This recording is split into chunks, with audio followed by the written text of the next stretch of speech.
Hey YouTube, my name's Adam. I don't own this video.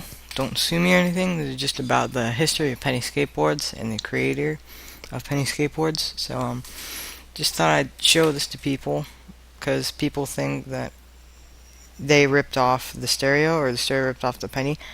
No one ripped off either. Like, basically, no one ripped off the other person. God, I started explaining, but like, like in the 70s to 80s, fuck me in the ass. In the 70s to 80s,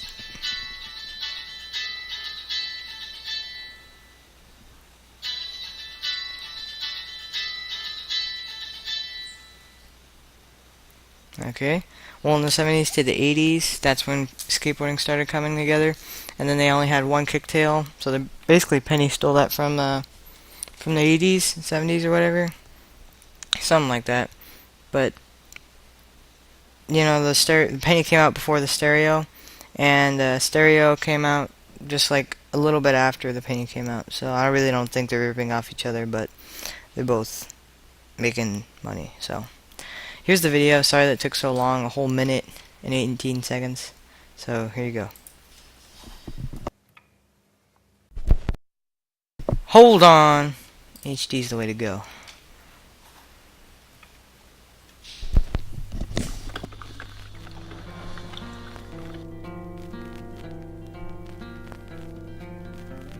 I remember I was 5 years old when my dad bought me my first skateboard. It was at a garage sale and it was awesome. I mean, it was this little plastic skateboard. I remember just having it on my lap driving home, just obsessing over this little board, just studying every part of it. And as soon as we got it home, I was harassing my dad, come on, let's fix it, let's take it apart. And we just stripped it down and we repacked the bearings and cleaned all the wheels and we even sprayed the deck, and it was rad. And that's how I got into skateboarding. And I guess that was my first memory of riding a board. I remember being at a family party. I was probably 9 years old at the time, and there was an older kid there who was like 15, and he had this sick board. It was an awesome setup, and it was probably like 10 inches wide and just a single kick board. And as soon as he put that board down, like I was on that board.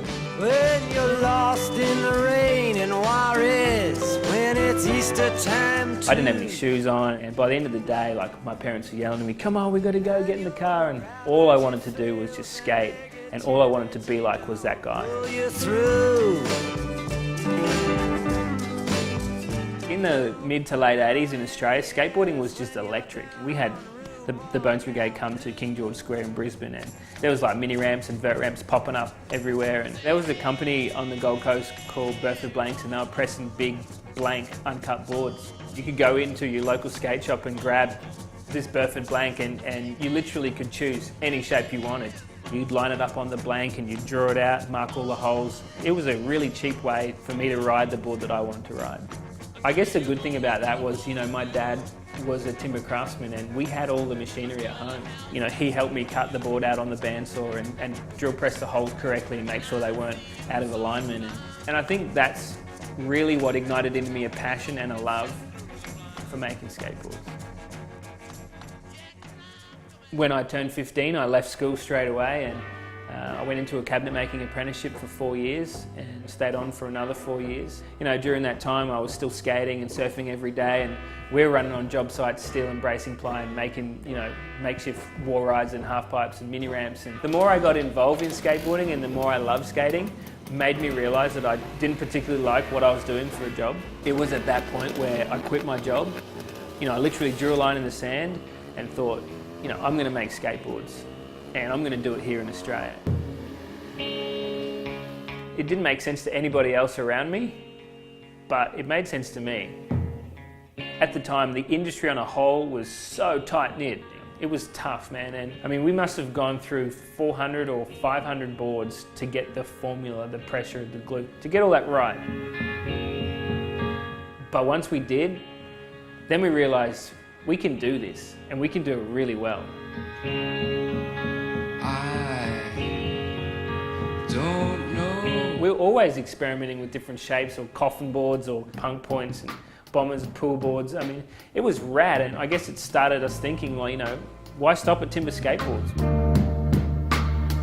As I started experimenting with fiberglass and started experimenting with carbon fiber inserts, I realised that there was way more that we could do with skateboarding.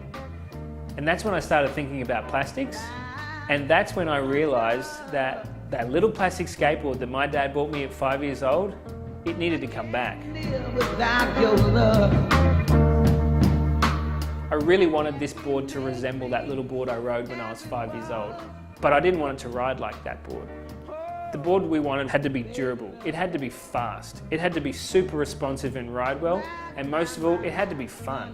Once we had the plastic formula down and knew which one we were going to use, that's when we could start designing the board and making sure that it looked good. We really were refining and testing every single prototype and making sure that it was exactly what we wanted. I know that the wheels are right, I know that the trucks are right, the hardware, the bearings, the formula of the plastic's right, and most importantly, the deck. I mean, the deck looks fantastic.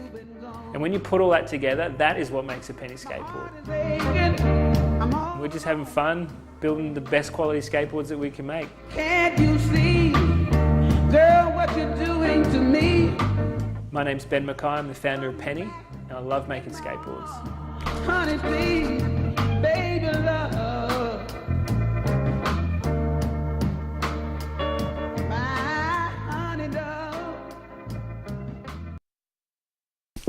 Okay, YouTube, so I do not own this video, and sorry for the beginning.